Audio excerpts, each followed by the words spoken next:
What's up, guys? Welcome to your 12th Android tutorial. What we're going to do in this tutorial is set up our own activity from scratch. Homemade Java is what we're going to be doing. We're going to set up a Java class, so we're going to go up to our source folder and right click and go to new, new class right here.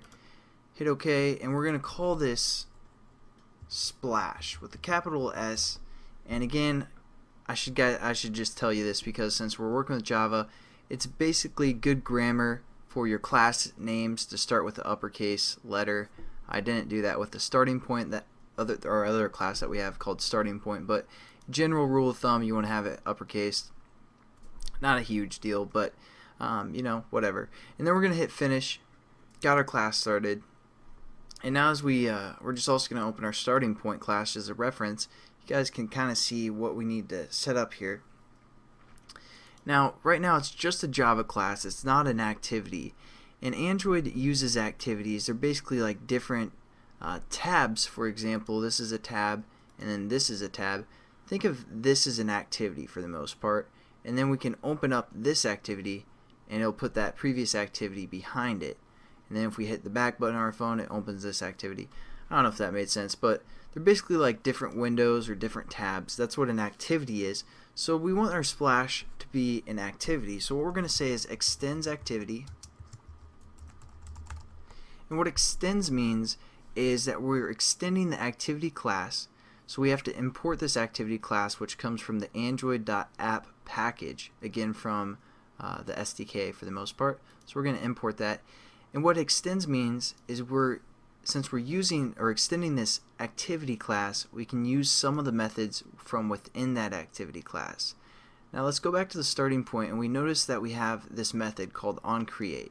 So we're going to add that real quickly by right-clicking within the brackets, going down to the source, and then going to override implement methods. Click that.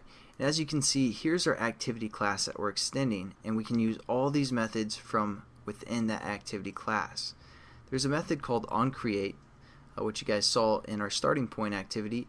So we're going to click this and make sure it's the one that takes a bundle within its parameters. Click OK, and we have our activity for the most part set up, at least our onCreate method set up.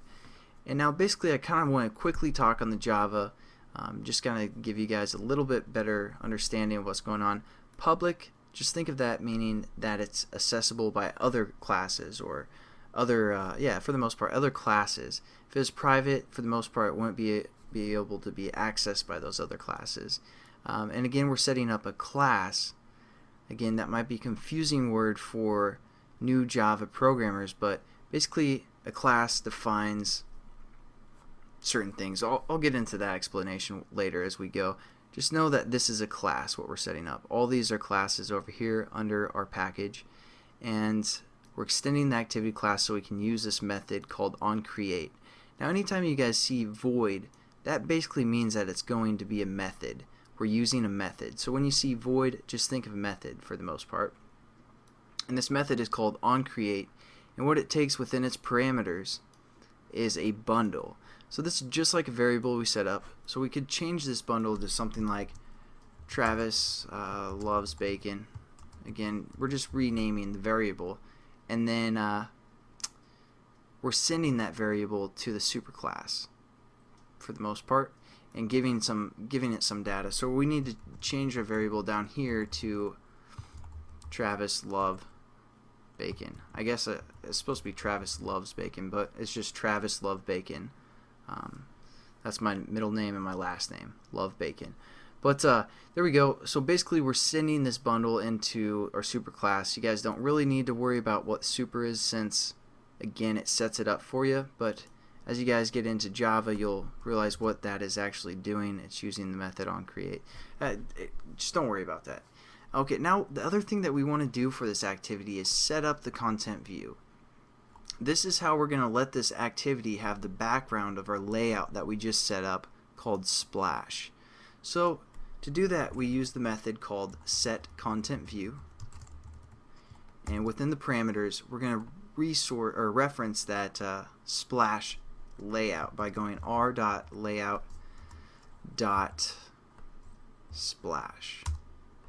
And then we just need our semicolon, and we're good to go. Basically, our activity will load up that new splash, and I'll show you guys how we can basically well, just watch the next tutorial where we're going to get into the Android manifest. Again, thanks guys for watching. Hope you have a good one. Hope that somewhat made sense, and catch you then. Peace.